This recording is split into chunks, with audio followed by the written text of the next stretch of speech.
Mesdames et messieurs, bonjour. Ici Vincent Aurélana-Pepin. Cette semaine, à votre bulletin de nouvelles TVCL, la ville de Mont-Tremblant souhaite informer sa population qu'une fraude est actuellement en cours impliquant des messages textes prétendant provenir de la ville. Jusqu'au 1er juillet, la MRC de la Rivière-du-Nord effectuera l'inventaire des immeubles sur le territoire. La ville de Prévost franchit une étape importante en adoptant son tout premier plan d'urbanisme et de mobilité durable. La ville de Saint-Adèle est fière de reconnaître le dévouement, la discipline et l'effort des jeunes athlètes adélois par l'entremise du programme de soutien à l'excellence sportive. Et le comité de démolition de la ville de Mont-Laurier a tenu une audience publique le 19 février dernier à la salle du conseil municipal à la suite de la demande de démolition de la gare déposée par la MRC d'Antoine Labelle. Nous plongerons également dans toutes les actualités du territoire des Laurentides. Nous commençons cette semaine à Mont-Tremblant, où les résidents sont invités à une journée de danse en ligne le 10 mars de 13h à 16h à l'église de Saint-Jovite au coût de 10 $. Portez vos meilleurs souliers de danse et apportez vos breuvages. À la recherche d'activités dynamiques et revigorantes qui plairont à coup sûr à toute la famille lors de la semaine de relâche, vous n'avez pas à chercher bien loin puisque la CEPAC offre une panoplie d'activités qui garantiront plaisir et joue rouge autant pour les petits que les grands. Une aventure des plus énergétiques sur les 20 km de nouvelles pistes de fat bike au Parc national de la Gaspésie, une balade olfactive et sensorielle transportant au fond du Saint-Laurent avec odorat à l'Aquarium de Québec et pourquoi pas une sortie en ski nordique dans les magnifiques sentiers boisés du Parc national de la Jacques-Cartier, maintenant encore plus accessible en navette nature. Ces activités et bien d'autres font partie de la programmation spéciale de la CEPAC entre les 26 février et 8 mars prochains. Sortez vos tucs et vos mitaines, votre famille a rendez-vous avec la grande nature. Non seulement l'accès aux parcs nationaux et la location d'équipements est en tout temps sans frais pour les jeunes de 17 ans et moins, mais les adultes pourront également profiter d'un accès gratuit aux parcs nationaux 3 jours par semaine avec plusieurs dates disponibles à la relâche. Pour connaître tous les détails sur les activités et découvrir encore plus de choses à faire, consultez le site web de la CEPAC. Le président de Saint-Hubert, Richard Scottfield, est le président d'honneur de l'édition 2024 du Golf Vélo de la Fondation médicale des Laurentides et des Pays d'en haut. Le Golf Vélo, l'une des plus importantes activités de financement annuel de la Fondation, se tiendra le lundi 3 juin prochain au club de golf Valmorin. L'un des plus vieux et enchanteurs parcours de golf des Laurentides, le président de la Fondation, Michel Rochon, mentionne qu'avec l'appui du club de golf, de son propriétaire Mario Leclerc et l'engagement d'un homme comme Richard Scottfield, l'événement se dirige vers une autre réussite colossale. M. Rochon confirme d'ailleurs la mise en vente des billets au coût de 300 $ pour le golf et pour le vélo. Le prix inclut le brunch, l'activité golf ou vélo, ainsi que le cocktail dînatoire de fin de journée. M. Scottfield occupe le poste de président du groupe Saint-Hubert depuis 2015. En plus de gérer la division restauration, il est aussi responsable de la division détail qui regroupe les activités de production et de distribution des produits retrouvés en épicerie. M. Scottfield préside le conseil d'administration de la Fondation Saint-Hubert qui redonne le sourire aux familles. Il mentionne qu'il prend grand plaisir à se joindre à l'équipe de la Fondation médicale pour le Golf Vélo 2024. Il ajoute qu'il a été témoin des actions de la Fondation qui permettent jour après jour aux gens de la région d'avoir des soins de santé de qualité en évitant de se déplacer dans les grands centres. Il faut faire vite pour participer au Golf Vélo 2024 comme participant, commanditaire ou donateur car les places sont limitées. Les personnes intéressées peuvent contacter Daniel Desjardins au 819-324-8923 ou à daniel@fondationmédicale.com. Cet hiver, l'Alliance des propriétaires forestiers Laurentides-Outaouais et la table Forêt Laurentide organisent des visites en forêt privée sur le territoire laurentien. Ces visites chez des producteurs de bois régionaux ont pour objectif d'informer les propriétaires de l'eau boisée sur les avantages et les étapes de l'aménagement forestier. Lors de ces excursions guidées, les propriétaires feront la démonstration de coupe de bois avec divers équipements. En raison des problématiques d'approvisionnement en forêt publique et de la vigueur des marchés, l'industrie forestière se tourne de plus en plus vers les forêts privées afin de répondre à la demande exponentielle des usines de la région des Laurentides. Les forêts privées régionales représentent un énorme potentiel en ce qui a trait à la récolte de bois. Tant sur le plan financier qu'environnemental, les propriétaires forestiers ont tout avantage à avoir recours à de bonnes pratiques d'aménagement forestier afin de se prémunir contre le dépérissement des forêts et d'assurer leur saine croissance. Guidés par un ingénieur forestier, les propriétaires auront l'occasion de faire une visite dans une forêt actuellement en chantier ou qui a récemment été aménagée. Les visites sont gratuites. Cependant, les inscriptions sont obligatoires et les places sont limitées. Les inscriptions se font directement dans le formulaire en ligne de l'Alliance des propriétaires forestiers Laurentides-Outaouais ou par téléphone au 819-951-2647. Pour en savoir plus sur les visites forestières et sur la forêt privée, consultez le site web de l'Alliance des propriétaires forestiers Laurentides-Outaouais au www.apflo.ca/visite avec un S, trait d'union forestière. Un total de 210 personnes, 154 athlètes et 42 entraîneurs accompagnateurs et 14 missionnaires composeront la délégation de la région des Laurentides qui participera à la 58e finale des Jeux du Québec qui se déroulera du 1er au 9 mars dans la ville de Sherbrooke. C'est ce qu'a annoncé Loisirs Laurentides lors de la traditionnelle rencontre pré-départ de la délégation laurentienne qui a eu lieu au centre Guy Frigon à Blainville. Plus de 400 personnes se sont donné rendez-vous à cet événement qui a pour objectif de présenter aux médias régionaux les membres d'équipes Laurentides. Pour obtenir leur laissez-passer pour les Jeux du Québec, les 154 athlètes de la délégation des Laurentides ont activement participé à 20 événements régionaux. Que ce soit des tournois, des camps de sélection ou des finales régionales, ces différentes compétitions ont suscité la participation de 600 athlètes sur tout le territoire de Laurentides. Ce sont donc les meilleurs d'entre eux qui nous représenteront lors de ces Jeux. Soulignons également la présence de l'ex-judoka de Blainville, Joliane Melançon, qui a fait une conférence inspirante aux athlètes dans le cadre du programme Jouer gagnant, et Anne-Catherine Gauthier-Lamère, qui a fait une présentation des services de l'organisme Sport Aide. La délégation des Laurentides est composée de jeunes sportifs et sportives âgés de 12 à 17 ans qui proviennent de 37 municipalités. Les Laurentides auront des représentants dans les disciplines suivantes: le badminton, la boxe olympique, le curling masculin, l'escrime, la gymnastique, l'haltérophilie, le hockey masculin et féminin, le judo, le patinage artistique, le patinage de vitesse sur courte piste, le plongeon, la ringuette, le ski de fond, le tennis de table et la trampoline. Les Jeux du Québec ont lieu à tous les ans et cette 58e finale provinciale se veut, comme d'habitude, une loyale compétition entre les finalistes des 19 régions de la province. Les chances pour la délégation des Laurentides de récolter des médailles sont très bonnes. Lors des Jeux d'hiver à Rivière-du-Loup en 2023, la région des Laurentides a terminé au deuxième rang au classement des régions avec une récolte de 64 médailles. Lors de la 58e finale, en toute objectivité et à la suite des 3 dernières années, l'équipe de Laurentides souhaite se classer dans le top 3 au classement général des régions avec un minimum de 200 points. Vous pourrez suivre les performances des athlètes et consulter les résultats aussitôt compilés sur le site web jeuxduquebec.com. La ville de Mont-Tremblant annonce l'acquisition de 2 Lugiglaces conçus pour faciliter le déplacement d'un fauteuil roulant sur la glace.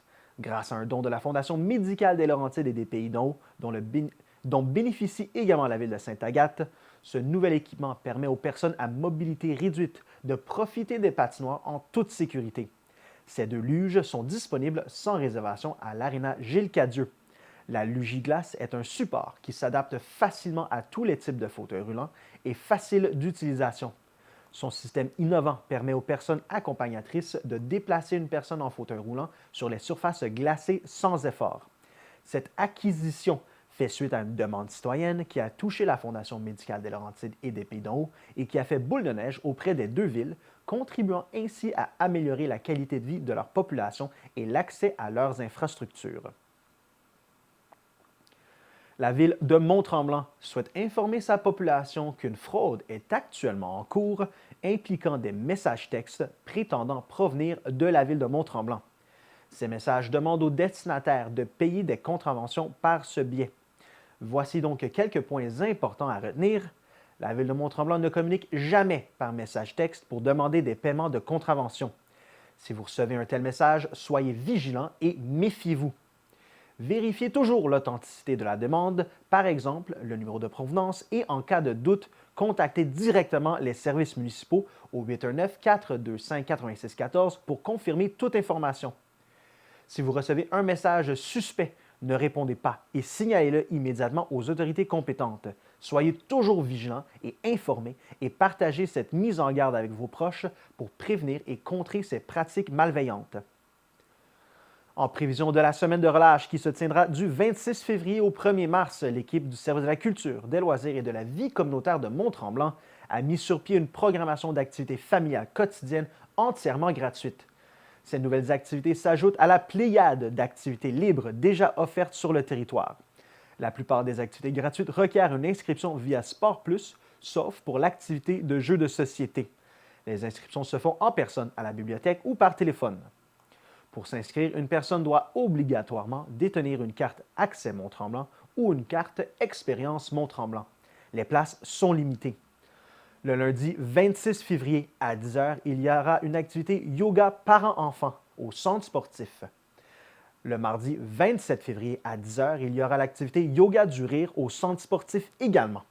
Le mercredi 28 février de 13h à 15h, il y aura l'activité Jeux de société à la bibliothèque, qui est une activité animée pour les 8 ans et plus. Il y aura inscription au comptoir de la bibliothèque Samuel Ouimet ou par téléphone au 819-425-8614. Le mercredi 28 février de 15h30 à 17h, il y aura un film d'animation La légende du papillon à l'Hôtel de Ville. Aucune inscription n'est requise. Le jeudi 26 février de 13h à 16h, il y aura une activité de golf miniature intérieur au centre sportif. Encore une fois, aucune inscription est requise. Le vendredi 1er mars de 13h à 16h, il y aura une activité d'atelier théâtral pour les 6 ans et plus au complexe aquatique. Il y aura aussi une foule d'activités pour bouger avec une tarification régulière en vigueur si applicable. Le complexe aquatique Mont-Tremblant offre des plages horaires pour ces différents bassins du 24 février au 3 mars. Au bassin récréatif, il y aura des bains libres de 7h à 19h. Au bassin sportif, il y aura une activité de Whitbit les 24, 25 février, 2 et 3 mars de 11h à 16h et les 26 février et 1er mars de 11h à 15h30. Les tremplins seront accessibles le 27 février de 9h à 11h30 et de 14h à 16h, le 28 février de 9h à 11h30 et de 13h30 à 16h, et le 29 février de 9h à 11h30. Il y aura aussi des plages horaires de patinage et de hockey libre qui seront disponibles à l'aréna Gilles Cadieux ou au patinoire extérieur. Une glissade sur glace est aussi disponible à proximité du lac Mercier. Vous devez vérifier les conditions des glaces avant de vous déplacer. Le réseau Sentier Mont-Tremblant, qui regroupe le réseau municipal, le domaine Saint-Bernard et le Petit Train du Nord, secteur Mont-Tremblant, a de quoi combler les adeptes de plein air et de tous les niveaux. Avant de vous déplacer, encore une fois, il est toujours recommandé de consulter les cartes et les conditions des sentiers. La Ville de Mont-Tremblant lance un appel aux producteurs et productrices ainsi qu'aux artisanes de l'agroalimentaire et des métiers d'art de la table pour participer gratuitement au marché d'été de Mont-Tremblant à l'espace public en 2024. Cet événement offre une occasion unique aux exposants de ces secteurs de présenter leurs produits, de rencontrer une nouvelle clientèle et de se faire connaître dans la région. Confortablement installé dans son nouvel emplacement au cœur du centre-ville, le marché d'été de Mont-Tremblant a clos la saison estivale 2023 avec un bilan remarquable marqué par une affluence record. Le réaménagement des espaces a été particulièrement apprécié des visiteurs et visiteuses ainsi que par les exposants, offrant une ambiance agréable et une accessibilité accrue aux kiosques. Après le succès de cette saison, la Ville recherche des personnes passionnées pour occuper un kiosque et faire découvrir leurs produits et savoir-faire reliés à l'alimentation lors de la prochaine édition du marché d'été.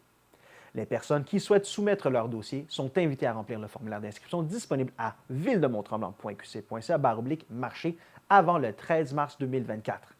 Les personnes sélectionnées recevront une confirmation au cours de la semaine du 1er avril.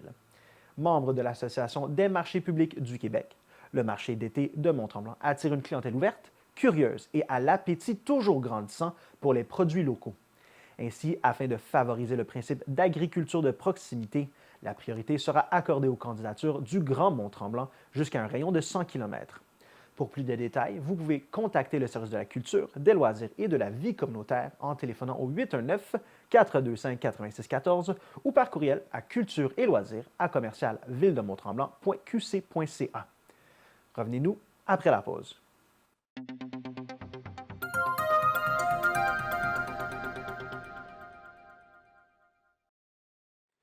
La ville de Mont-Tremblant est heureuse de présenter l'exposition Ce qu'il nous reste de beau de Sylvie Arsenault jusqu'au 31 mars à la salle Alphonse Desjardins, située au 1145 rue de Saint-Jovite. À travers cette exposition, l'artiste peintre propose une prise de conscience du monde qui nous entoure. Elle invite à s'ouvrir dans un dialogue entre la beauté du quotidien et l'individu qui ne lui accorde pas une véritable attention. Jusqu'au 31 mars, l'exposition sera accessible les lundis et mardis de midi à 18h, du mercredi au vendredi de 10h à 19h et les samedis et dimanches de 9h à 16h. L'entrée est libre. Pour toute question concernant l'exposition ou sa démarche artistique, communiquez avec le service de la culture, des loisirs et de la vie communautaire au culture et loisirs à commercial ville-de-mont-tremblant.qc.ca au 311 ou au 819-425-8614. La ville de Mont-Tremblant annonce un changement important dans la structure opérationnelle et la gestion du complexe aquatique et du centre sportif Mont-Tremblant. La ville vise à récupérer la gestion de ces infrastructures sportives et récréatives qui étaient sous la responsabilité de l'organisme Vive Action. Le mandat serait pris en charge par le service de la culture, des loisirs et de la vie communautaire de la ville, avec les objectifs d'assurer la qualité et la saine gestion des infrastructures récréatives et sportives sur son territoire. La continuité de la programmation des activités et l'accès aux divers plateaux sportifs demeurent inchangés pour l'instant. L'offre de services demeure centrée sur les besoins de la population et adaptée aux réalités de tous les types de clientèle. Au fil des ans, la ville de Mont-Tremblant a créé des environnements favorables à la pratique d'activités physiques, sportives et de loisirs, et ses ambitions l'ont positionné comme une destination sportive de premier plan. Ces infrastructures de qualité font plaisir aux familles tremblantoises et attirent de nombreux athlètes internationaux. Ouvert en 2015, le complexe aquatique Mont-Tremblant comprend un bassin récréatif, un bassin sportif et une salle multisport. Construit en 2022, le centre sportif Mont-Tremblant comprend 2 gymnases avec estrade, des vestiaires et une salle polyvalente. La Direction régionale de la sécurité civile et de la sécurité incendie souhaite informer la population qu'une éclipse solaire pourra être observée dans plusieurs régions du Québec le lundi 8 avril entre 15h15 et 16h37. Ce phénomène provoquera une période d'obscurité comparable au crépuscule. La bande de totalité est une zone où il est possible d'observer le phénomène complet de l'éclipse, ce qui peut engendrer de nombreux déplacements vers cette zone. La période d'obscurité totale pourra varier entre 1 minute et 3 minutes, 50 secondes selon la position et devrait survenir aux alentours de 15h30. Il s'agit d'un phénomène impressionnant qui ne se reproduira pas au Québec avant 375 ans. L'éclipse totale sera observable dans les régions suivantes: Montréal dans la partie sud, la Montérégie également dans la partie sud, en Estrie dans sa totalité de la région, le centre du Québec dans la partie sud, la Chaudière-Appalaches dans la partie sud et les îles de la Madeleine dans la totalité de la région. Une éclipse partielle sera tout de même visible dans le reste de la province, notamment dans les villes de Québec, Laval et Trois-Rivières, qui seront situées aux abords des zones de totalité de l'éclipse solaire. Au Québec, l'éclipse partielle sera visible entre 14h13 et 17h45. Il ne faut pas regarder l'éclipse solaire à l'œil nu pour toute la durée de l'événement. Regarder l'éclipse sans protection adéquate peut provoquer de graves lésions permanentes aux yeux. Pour bien vous préparer à l'événement, consultez les conseils disponibles sur le site Web du gouvernement du Québec. La Fédération des astronomes amateurs du Québec a développé une application qui permet de suivre en temps réel la progression de l'éclipse et indique les moments durant lesquels il est possible de visionner l'éclipse sans lunettes. L'application est disponible en version iOS et Android. Jusqu'au 1er juillet, la MRC de la Rivière-du-Nord effectuera l'inventaire des immeubles sur le territoire. Cette démarche est réalisée conformément à la loi sur la fiscalité municipale du Québec et doit être faite au moins une fois tous les 9 ans. Dans les prochains mois, les citoyens recevront par la poste un formulaire d'enquête à compléter et pourraient recevoir la visite d'un inspecteur autorisé de la firme LBP Évaluateur agréé. Celui-ci sera clairement identifié par une carte d'identité et un dossard. La ville de Prévost a franchi une étape importante en adoptant son tout premier plan d'urbanisme et de mobilité durable, issu d'une démarche de consultation menée auprès des citoyens, des experts locaux et des parties prenantes de la communauté. Ce nouveau plan vise à orienter le développement urbain tout en intégrant des initiatives innovantes pour favoriser la mobilité durable et active sur le territoire de Prévost. Par cette initiative, Prévost devient l'une des premières villes au Québec à intégrer à son plan d'urbanisme un plan de mobilité durable et active. Le plan comprend 3 grandes orientations et 8 stratégies qui viendront guider le développement du territoire jusqu'en 2025. Les orientations sont les suivantes. Régénérer des connexions durables et des corridors de biodiversité en mettant à profit les investissements en mobilité. Préserver la nature comme richesse actuelle de Prévost et comme un legs collectif aux prochaines générations et révolutionner l'habitat en nature pour le bien-être des citoyens et de la planète. Les stratégies sont nombreuses et se résument comme suit. Planifier des corridors écologiques et un réseau d'espaces verts accessibles à travers le territoire. Cette stratégie vise à protéger 30% des milieux naturels sur le territoire en conservant ces corridors biologiques et en développant de nouveaux réseaux de sentiers qui faciliteront l'accès à la nature. Requalifier la route 117 selon une approche adaptée aux différents milieux. Afin de faciliter la circulation tant en voiture qu'à pied et à vélo, des traverses sécuritaires et plus de 5 km de pistes cyclables et piétonnières seront ajoutées à la route 117. Planifier le secteur central de la ville selon une approche innovante et axée développement durable. Par cette stratégie, la ville souhaite développer un nouveau secteur central afin de répondre aux besoins des citoyens en matière de logement, d'éducation et d'accès à la nature. Déployer un réseau de déplacement actif qui offre une réelle alternative aux citoyens. L'objectif de cette stratégie est d'ajouter plus de 45 km de voies piétonnes et cyclables sur le territoire afin de faciliter la mobilité entre les différents secteurs de la ville, tant à pied qu'à vélo. Consolider la vie de quartier par la planification des aménagements et services du quotidien. Par cette stratégie, la ville vise à augmenter le niveau de proximité des services à la population. Orienter la croissance résidentielle sur le territoire et guider les nouveaux développements selon les principes d'éco-conception. Pour préserver ces espaces verts, la Ville souhaite ainsi encadrer les prochains développements afin de conserver la proximité des citoyens avec la nature. Investir dans les aménagements régénératifs et biophiliques pour engendrer des retombées concrètes assurant la transition écologique. Cette stratégie favorisera, entre autres, la réduction des îlots de chaleur sur le territoire en ajoutant plus d'aménagements verts. La ville de Saint-Adèle est fière de reconnaître le dévouement, la discipline et l'effort des jeunes athlètes adélois par l'entremise du programme de soutien à l'excellence sportive. En supportant financièrement les athlètes de haut niveau, ce programme vise à souligner la ténacité, la rigueur et l'assiduité au travail de la relève sportive adéloise. Le programme prévoit des bourses individuelles de 100 à 500 $ selon le niveau de compétition dans lequel l'athlète évolue, soit régional, provincial, national ou international.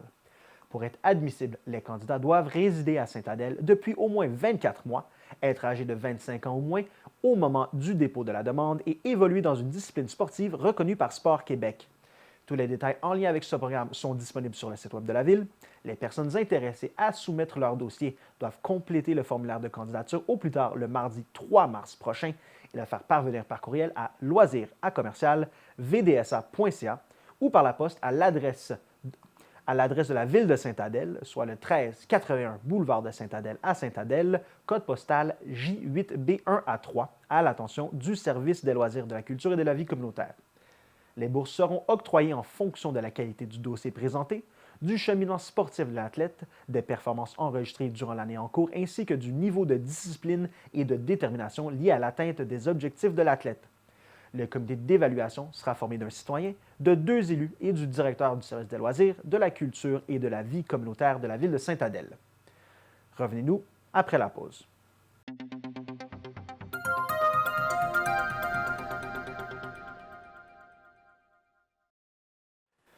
Plusieurs faits saillants sont ressortis de la dernière séance du Conseil de la MRC des Pays d'en haut. Selon les dernières statistiques, la population de la MRC au 1er juillet 2023 était de 48 852 habitants permanents.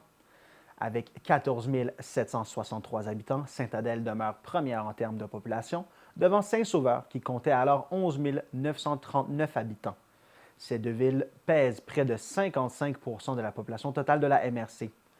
Le Comité de développement économique et territorial a travaillé sur plusieurs fronts, à l'élaboration d'une politique de soutien aux entreprises, à un suivi des investissements, des rencontres conjointes avec le Comité logement, un projet de destination touristique intelligente, un bilan du plan de développement économique et territorial, un plan stratégique de développement économique avec le MEIE, une consultation pour la révision du schéma d'aménagement et le projet Laurentide en emploi. Les défis incluent l'accompagnement des municipalités dans l'identification des objectifs pour les fonds locaux de développement, redéfinir le rôle du comité de développement économique et territorial comme lieu d'échange avec les entrepreneurs et faire face au ralentissement des activités économiques dans un contexte inflationniste. Le Fonds Culture et Patrimoine a analysé 20 dossiers pour une aide financière totale de 110 000 62 000 ont été recommandés pour 11 projets. Le guide d'attribution 2024 a été adopté et l'appel de projet 2024 a été lancé le 13 décembre. Dans le cadre de l'entente de développement culturel 2021-2023, des projets comme le documentaire sur le Petit Train du Nord ont été suivis, ainsi qu'un projet de médiation culturelle intergénérationnelle. 4 nouveaux projets ont été recommandés, notamment pour l'animation culturelle en plein air et la préservation de la mémoire vivante. Pour l'entente de développement culturel 2024, un plan d'action a été soumis au ministère de la Culture et des Communications. Concernant le dossier patrimoine, des démarches ont été entreprises en réponse à la loi 69, avec notamment la caractérisation des immeubles. Enfin, une nouvelle politique culturelle et patrimoniale est en cours d'élaboration.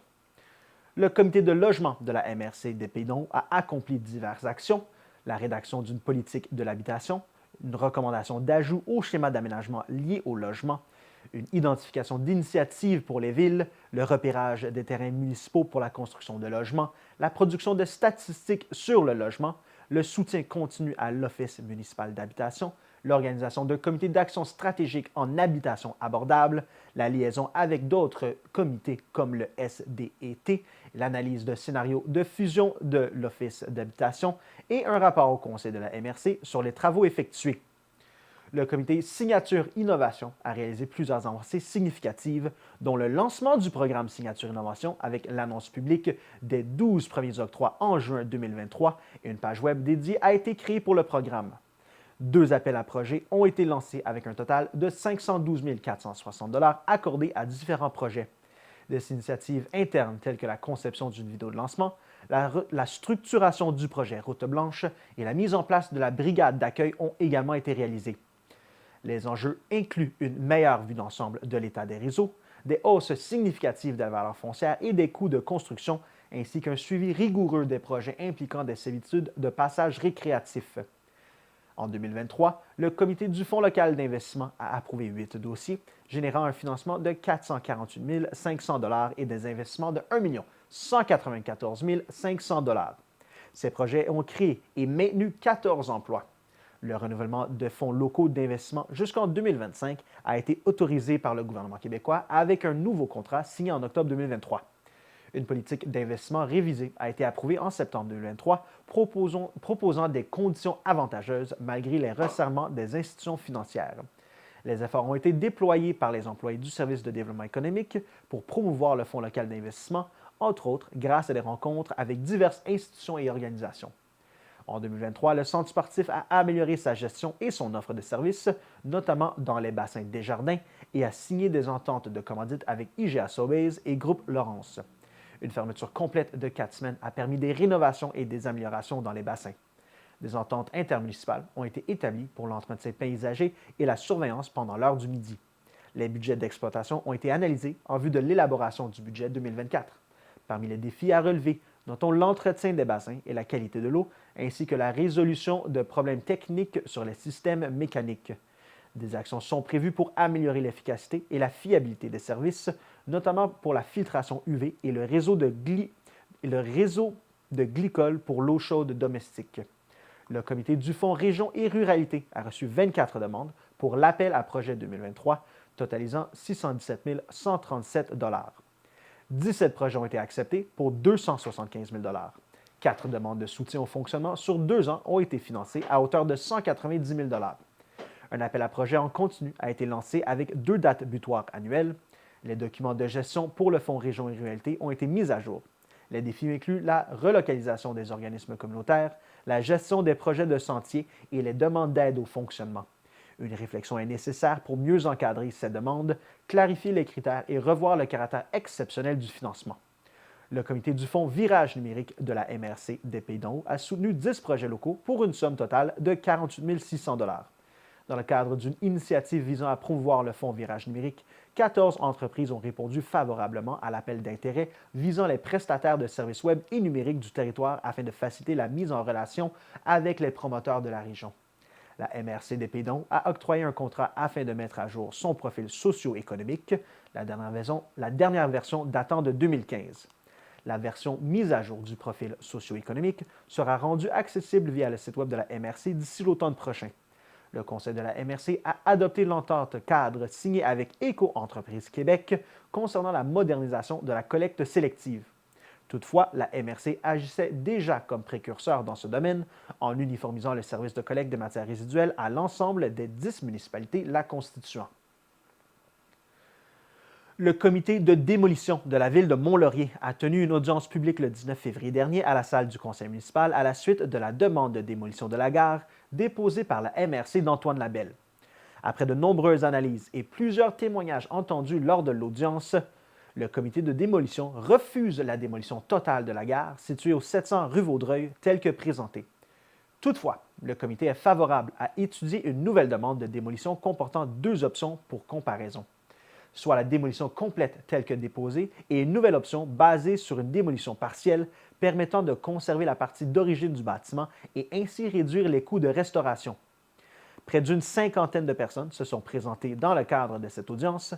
Ils ont partagé leur opposition quant à la démolition de la gare auprès du comité de démolition composé de certains membres du conseil municipal, dont M. Daniel Bourdon, Mme Suzanne Parisé et M. Yves Desjardins. En vertu de la loi sur l'aménagement du territoire et de l'urbanisme, la création d'un comité de démolition et la tenue d'une audience publique sont obligatoires avant de rendre une décision.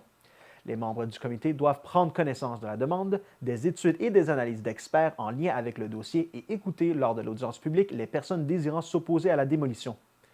Rappelons qu'un avis public annonçant cette audience avait été publié 10 jours avant la tenue de l'événement. Les citoyens avaient été invités à s'opposer par écrit, précisant leur motivation au service du greffe de la Ville. À la suite de la prise de décision, toute personne désirant procéder à une demande de révision peut notamment le faire dans un délai de 30 jours. Ils peuvent transmettre un avis écrit et signé à cet effet au service du greffe à greffe@villemonlaurier.qc.ca. L'avis doit énoncer les motifs invoqués à l'encontre de cette décision. Le conseil municipal peut également, de son propre chef, procéder à la révision de la décision du comité de démolition dans les 30 jours, soit au plus tard le 20 mars prochain. La Ville de Mont-Laurier est heureuse d'annoncer la programmation de la semaine de relâche qui se déroulera du 2 au 8 mars inclusivement. Des activités gratuites et accessibles pour tous les membres de la famille seront offertes. Dans le cadre du défi Château de neige, la Ville de Mont-Laurier, en collaboration avec Loisirs Laurentides, vous invite une fois de plus à construire votre château. Inscrivez-le au défichâteaudeneige.ca en sélectionnant l'événement Mont-Laurier et vous courez la chance de remporter l'un des 3 grands prix lors de la Fête des Neiges le samedi 2 mars. Faites vite, vous avez jusqu'au 1er mars pour inscrire votre château. 3 grands prix sont à gagner, dont 2 nuitées au village de Tipi-la-Bourgade, une expédition familiale en chien de traîneau chez Expédition Rêve Blanc et une expédition familiale à cheval au Ranch Bellway. Rendez-vous samedi 2 mars de 10h à 16h au parc Ernest Léonard pour profiter d'une foule d'activités extérieures. Les mascottes de Mario et Luigi seront également présentes pour s'amuser avec les enfants tout au long de l'activité. Au programme de 10h à 16h, musique avec le dynamique DJ Reg, glissade, accès au parc à neige, jeux gonflables, feux de joie, casse-croûte et en nouveauté une mini-ferme ainsi que des tours de calèche par Ranch Bellway. De 10h à midi, un concours d'habileté sur la patinoire organisé par Deck Hockey Mont-Laurier. De 10h30 à midi et de 13h à 14h30, il y aura initiation au snow skate par Technical Skateboards. De midi à 16h, il y aura tournoi de hockey bottine. Les inscriptions sont requises via la plateforme Amelia. N'hésitez pas à apporter vos patins et vos traîneaux. La Ville vous attend en grand nombre. La Ville vous propose également du patinage illuminé au centre sportif Jacques-Lesage, en plus de plages horaires de hockey libre. De plus, la piscine municipale offrira une programmation de bains couloirs et de bains libres pour les adeptes de natation. Il y aura même des bains libres avec musique et lumière pour une ambiance festive. Rappelons que les admissions sont gratuites du 2 au 8 mars et que les horaires sont disponibles au villemonlaurier.qc.ca. C'est également le grand retour du camp de jour culturel Bibliofolie les 5, 6 et 7 mars prochains pour les enfants âgés de 5 à 12 ans.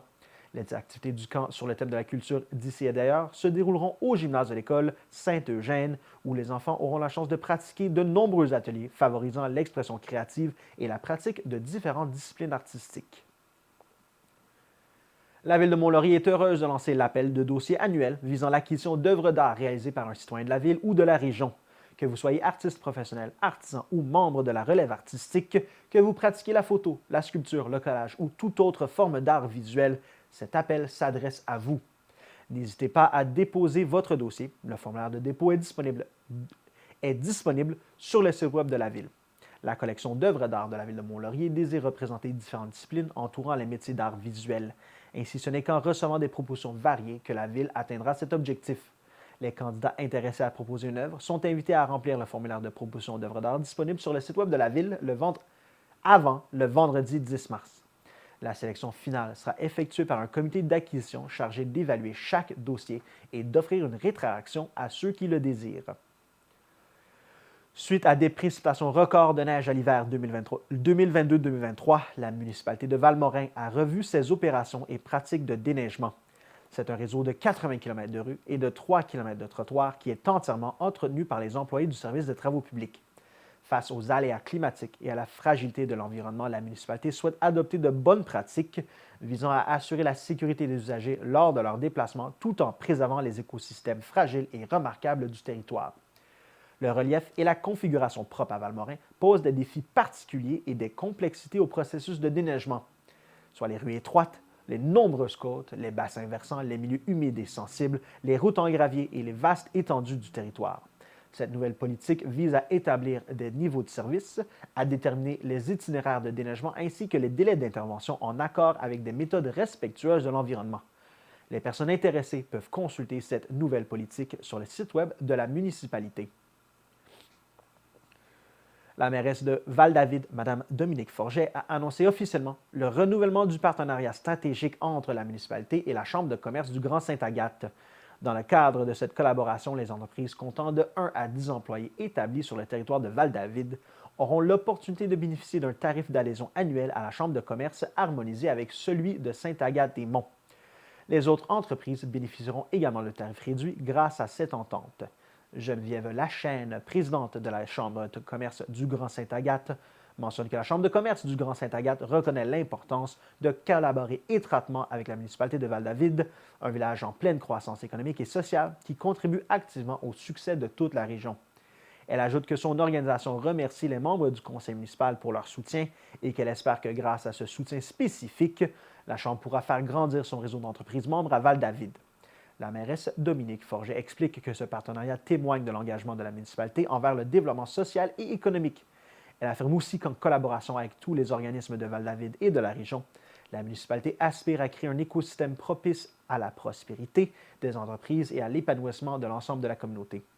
Les entreprises de Val-David, comptant de 1 à 10 employés, auront la possibilité d'adhérer à la Chambre de commerce du Grand-Saint-Agathe pour aussi peu que 70 $ par an.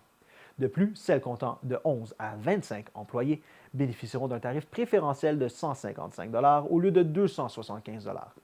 Les avantages pour les membres incluent l'accès à la Chambre de commerce, des opportunités de réseautage, de formation, de visibilité, ainsi que l'accès aux avantages commerciaux offerts par la Fédération des chambres de commerce du Québec. Pour procéder à l'adhésion, les entrepreneurs sont invités à consulter le site internet www.sainte-agathe.org. Pour soutenir les organismes communautaires à assurer l'offre de services aux citoyens vulnérables, le Conseil des maires de la MRC de Laurentides alloue une enveloppe de 100 000 $.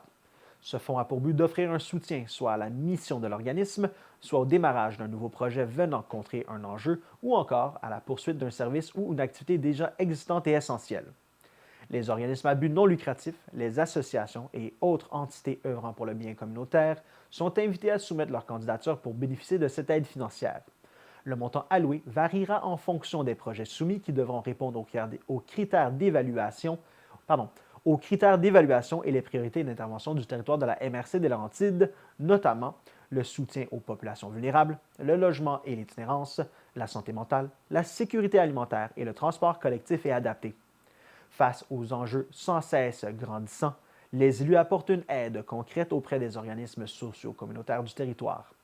Les demandes reçues seront étudiées par le comité de développement social de la MRC des Laurentides, composé de 5 élus et de la direction générale qui, au cours des 2 dernières années, ont rencontré plus de 30 organismes et tables de concertation. Kimberly Mayer, préfète suppléante et présidente du comité de développement social de la MRC des Laurentides, mentionne que le manque de financement pour aider les organismes à rendre à bien leur mission est ressorti comme un enjeu majeur lors des consultations avec les organismes sociaux communautaires. Elle ajoute que les représentations de la MRC auprès des ministères concernés se poursuivent en faveur d'un financement adapté. La date limite de dépôt du dossier est fixée au 29 février. La décision sera rendue au plus tard le 21 mars 2024. Dans le cadre de son entente de développement culturel avec le ministère de la Culture et des Communications, la MRC des Laurentides, en concertation avec le milieu, invite les artistes et les organismes culturels à offrir des spectacles extérieurs ou des activités de médiation culturelle afin de contribuer à la vitalité culturelle du territoire. Les candidatures sont à transmettre au plus tard le 4 avril 2024. Vous pouvez retrouver les modalités des 2 appels à proposition sur le site web de la MRC des Laurentides. Le comité culturel de la MRC des Laurentides se réunira par la suite afin de sélectionner les projets retenus. Pour plus d'informations ou pour soumettre votre candidature, contactez Cassandre Carrette, agente culturelle, au ccarrette@mrclaurentide.qc.ca ou au 819-425-5555 au poste 1027. Alors que le comité jeunesse A des visions de la MRC d'Antoine Nabel annonçait le 20 décembre dernier le retour du spectacle jeunesse, c'est la semaine dernière qu'il annonce enfin les artistes présents sur la scène de l'Espace Théâtre de Mont-Laurier le jeudi 28 mars prochain à 20h.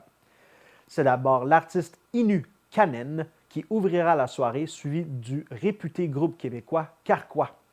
Un programme double à ne pas manquer pour cette 3e édition de l'événement. Rappelons que c'est après les grands succès des deux premières éditions que le comité jeunesse A des visions s'est lancé dans l'organisation de ce 3e spectacle. Un événement unique, créé sur mesure et ouvert à l'ensemble de la population de la MRC. Une nouvelle occasion pour l'ensemble de la communauté d'échanger, de s'amuser et de participer à une activité culturelle. Un événement à ne pas manquer. Les billets sont en vente au www.espacetheatre.com au coût de 10 $. Les organisations et les entreprises de la MRC sont invitées à redonner à la communauté en se procurant des billets afin de les offrir à des jeunes de leur milieu ou à des organismes œuvrant auprès des jeunes. Pour toute question ou information, vous pouvez écrire à advision@mrc-antoine-label.qc.ca. Pardon. Pour cette 3e édition, le comité jeunesse A des visions met encore une fois en place un service de navette gratuit aller-retour afin de faciliter le déplacement de la population de toutes les municipalités de la MRC. Lauréate des Félix Révélation de l'année et artiste autochtone de l'année à la disque 2023,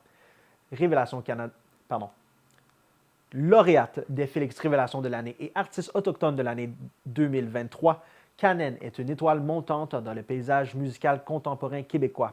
Elle est la nouvelle artiste à surveiller cette année. En tournée avec son nouveau spectacle, elle présente dans toute sa complexité son énergie punk rock alternatif et indie folk marquée d'une grande poésie qui fait vivre de fortes émotions. Son premier album, Mitschwap, a également été nommé au prix Album alternatif de l'année à la disque en 2023. Après plus de 12 ans d'attente, le groupe Carquois fait enfin son grand retour sur scène.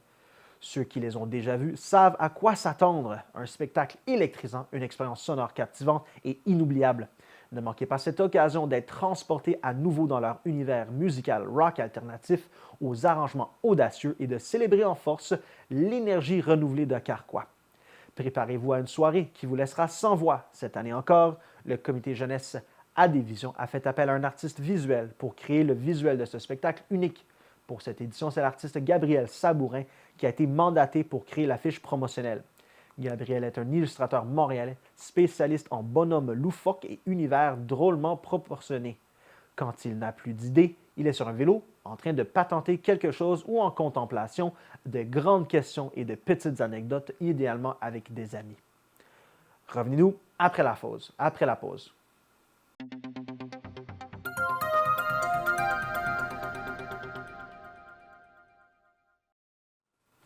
Alors que la nouvelle mouture de la politique de soutien aux organismes culturels de la MRC d'Antoine Labelle a été adoptée lors de la séance du Conseil du 24 janvier dernier, la MRC a lancé son 7e appel de dossier visant à aider financièrement les organismes culturels pratiquant leurs activités sur son territoire. Les organismes admissibles ont jusqu'au 1er avril pour déposer un projet. Pour cet appel de dossier, le Conseil de la MRC octroie une enveloppe budgétaire de 20 000 dans le but de soutenir les organismes culturels de la région dans leurs activités. Par cet appui, le Conseil salue l'initiative de ces organismes et reconnaît l'importance des retombées de leurs projets sur la vitalité du territoire. Ainsi, les organismes culturels souhaitant déposer un projet avant le 1er avril prochain peuvent consulter les informations concernant l'appel de dossier et la politique disponible sur le site web de la MRC. Le formulaire de présentation d'activités y est également disponible. Adopté en 2017 et mis à jour en 2023 afin de répondre aux axes, orientations et objectifs de la nouvelle politique culturelle et patrimoniale de la MRC, la politique de soutien aux organismes culturels a pour mandat de soutenir et de valoriser le milieu culturel local. Elle a également pour but de répondre équitablement aux demandes d'aide financière des organismes culturels. Le fonds dédié à la politique de soutien aux organismes culturels a pour objectif la réalisation d'activités culturelles et la reconnaissance des organismes culturels sur le territoire, la contribution au soutien des activités destinées à la communauté d'Antoine Labelle, le maintien des services culturels de la qualité offerts aux citoyens, ainsi que la recherche des sources de financement privé ou public supplémentaires en culture. Les organismes culturels sont invités à participer à une rencontre d'information. Pour participer, les organismes doivent se rendre sur la page web de l'événement et se connecter à partir du lien disponible. Pour plus d'informations et pour un soutien dans le but de leur demande, dans le dépôt de leur demande, les organismes culturels sont invités à communiquer avec l'agente de développement culturel et du territoire de la MRC, Dominique Gagné-Sopper, par téléphone au 819-623-3485 au poste 112 ou par courriel à l'adresse culture@mrcantoinelabelle.qc.ca. Le CI3S des Laurentides offre maintenant un service de musicothérapie aux parents vivant un deuil périnatal ainsi qu'aux enfants et adolescents vivant le deuil d'un parent. En contexte de deuil, la musicothérapie est une relation d'aide où un musicothérapeute accompagne les usagers dans leur processus en utilisant la musique de diverses manières. Il crée avec eux un projet musical porteur de sens en fonction de leurs besoins. Il permet aux usagers de prendre un moment pour se reposer, s'exprimer différemment, raconter leur histoire et faire le point sur une perte vécue ou simplement pour traverser un deuil récent à leur rythme. La présidente directrice générale du C3S de Laurentides, Mme Julie Delaney, mentionne que le deuil affecte l'unité familiale entière et que chaque individu le vit différemment et que c'est pourquoi le C3S de Laurentides assure maintenant la prise en charge par cet accompagnement des parents et de jeunes endeuillés. Elle ajoute que ce service est une initiative qui vise à bonifier les interventions en santé physique et en santé mentale pour les familles de la région. Le service de musicothérapie est disponible à l'installation du CLSC du centre-ville de Saint-Jérôme ou en virtuel. Pour faire une demande de service, veuillez écrire à l'adresse courriel nathalie.maillard.ci3slau.sss.gouv.qc.ca. Pour toute demande de soutien liée au deuil périnatal, communiquez avec Info Social en composant le 811 option 2. Pour de plus amples informations sur les ressources liées au deuil périnatal, consultez la page Grossesse et accouchement du site web du CI3S de Laurentides. La direction de santé publique du CI3S de Laurentides a dévoilé son rapport sur l'évaluation de la vulnérabilité populationnelle régionale au changement climatique, aussi appelé un VRAC. Le projet VRAC est un rapport d'évaluation des conséquences potentielles de certains événements climatiques et naturels appelés aléas, susceptibles d'affecter la santé, la sécurité et la qualité de vie des gens. Les résultats obtenus dans le cadre du projet VRAC serviront notamment à identifier les secteurs et les communautés les plus vulnérables afin de sensibiliser et mieux outiller les différents acteurs régionaux dans la planification des meilleures interventions à déployer et des mesures d'adaptation au changement climatique. Dans la région des Laurentides, certains aléas comme la chaleur, les tempêtes, les précipitations intenses, les inondations et la sécheresse auront plus d'effet que d'autres sur la population. En raison de leur sensibilité, de leur capacité d'adaptation et de la façon dont elles seront exposées aux phénomènes causés par la variation du climat, certaines personnes vulnérables pourraient être davantage touchées. Selon les contextes locaux et géographiques, les niveaux de vulnérabilité aux effets des changements climatiques diffèrent également entre les territoires des municipalités régionales de comté. Grâce au rapport VRAC, qui permet de mieux comprendre les risques directs et indirects de certains aléas sur la qualité de vie des gens, les intervenants en santé publique et les partenaires de la région pourront agir en amont en ciblant des actions d'adaptation pour préserver la santé et le bien-être de la population, mieux la préparer et la rendre résiliente au changement climatique. Le VRAC est le premier volet d'un plus vaste projet appelé VRAC Parc, chapeauté par l'Institut national de santé publique du Québec. La direction de santé publique du CI3S des Laurentides poursuit ses travaux en amorçant l'élaboration d'un plan d'adaptation régionale au changement climatique. La municipalité de Saint-Hippolyte sollicite les photographes amateurs et professionnels de son territoire à soumettre leurs plus beaux clichés de la faune hippolytoise afin d'illustrer l'édition 2025 de son calendrier annuel. Les photos doivent être transmises au plus tard le 30 septembre 2024 à 23h59. Sous le thème « La faune à travers les saisons », ce concours souhaite mettre en valeur la beauté des différentes espèces animales qui nous entourent, et ce, en toute saison. C'est également un thème qui s'inscrit parfaitement dans le nouveau plan de conservation des milieux naturels de la municipalité, qui se veut un outil de gestion du territoire visant l'intégration de la conservation des milieux naturels à la planification du territoire. Toutes les photos reçues des citoyens et des citoyennes de Saint-Hippolyte, qu'elles soient utilisées ou non dans le calendrier municipal, viendront enrichir la banque de photos de la municipalité afin d'illustrer différents outils et plateformes de communication comme des dépliants, le site Web, la page Facebook, le compte Instagram ou des affiches. Un jury indépendant évaluera les photos soumises par le service des communications et attribuera 3 prix. Un chèque cadeau de 200 $ échangeable à l'Auberge du Lac-Morancy, un chèque cadeau de 100 $ échangeable à la Bibite à sucre et un chèque cadeau de 50 $ également échangeable à la Bibite à sucre. Pour participer au concours, il faut habiter sur le territoire de la municipalité, le ou les participants peuvent être amateurs, semi-professionnels ou professionnels. Les participants âgés de 18 ans et moins doivent obtenir le consentement d'un parent ou d'un tuteur légal. Un citoyen peut soumettre jusqu'à 5 photos. Chaque participant atteste être l'auteur de la photo présentée et autorise la municipalité de Saint-Hippolyte à la publier et à l'exposer en tout temps. Cette dernière s'engage à mentionner le nom de l'auteur lorsque possible. Dans le cas où des personnes sont clairement identifiables sur une photo, elles doivent accepter qu'elle soit publiée via le formulaire d'inscription. Les employés municipaux qui résident à Saint-Hippolyte peuvent soumettre des photos, mais ne seront pas admissibles à l'un des 3 prix du concours. Stéphane Colaméo aimerait remercier tous les généreux commanditaires ayant encouragé la toute première édition de la journée motoneige sur le lac Maillé à Huberdeau. Les commanditaires sont Alimentation Brébeuf, Christian Boyer, Dimax, Réparation Jean-Pierre Maillé, le dépanneur A+, BMR et Pièces d'auto Labrosse. Nous vous laisserons sur des images de l'événement en question. Voilà, c'était tout cette semaine pour votre bulletin de nouvelles TVCL. Je vous remercie d'avoir été à l'écoute. À la semaine prochaine.